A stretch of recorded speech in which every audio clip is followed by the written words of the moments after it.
Listen with intent to see the way that's already there.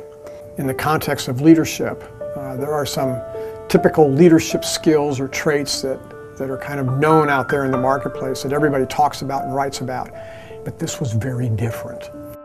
I really became much more intentional about putting leadership and spirituality together, and I began to really see the power of that to not only create shared vision and a real this collective power to get things done, but what happened to individuals. Cutting through polarization, fences, closed doors, everything that we will be discussing and experiencing and examining gives us many new techniques for really blowing out the doors and opening up new avenues of dialogue.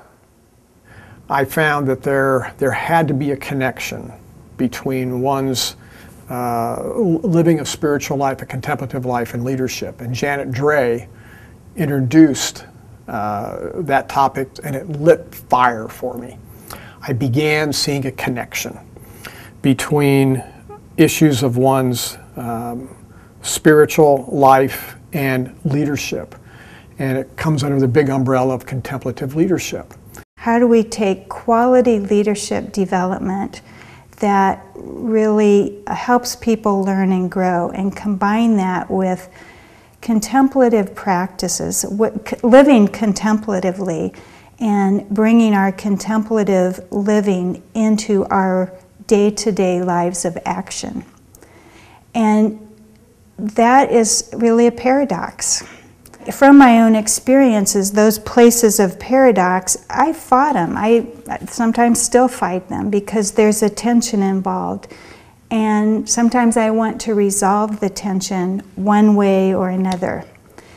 But it's holding the tension, getting to those thin places where something new can break through, that's really of a higher consciousness. Recently I came across a report, I think it was by IBM, and every year they talk about what's the number one most important thing for a leader. And up until recently, it's always been managing change. This year, it changed. It went to creativity. Now you think of the difference between managing change versus being creative.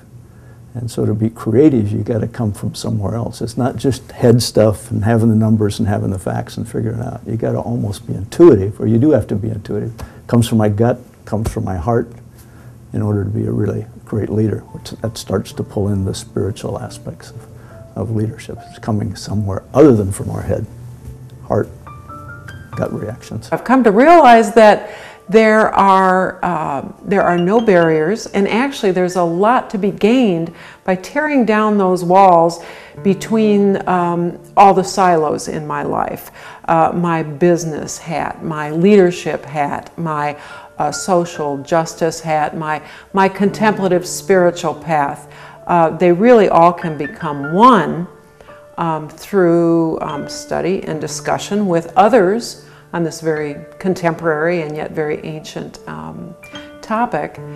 But also I stand to learn a lot from others and also share what I've learned on my journey.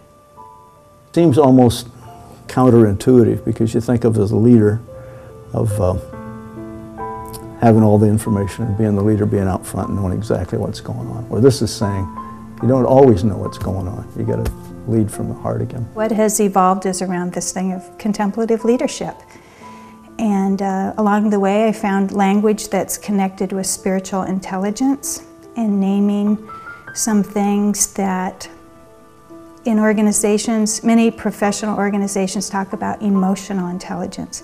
So how can we expand that into additional realms and talk about spiritual intelligence? We are four very different leaders coming from four different sectors, and we're coming together to put together this course on contemplative leadership, and we really would like to extend the invitation to leaders from business, from the private sector, from not-for-profit, from religious groups, to come join us on this journey.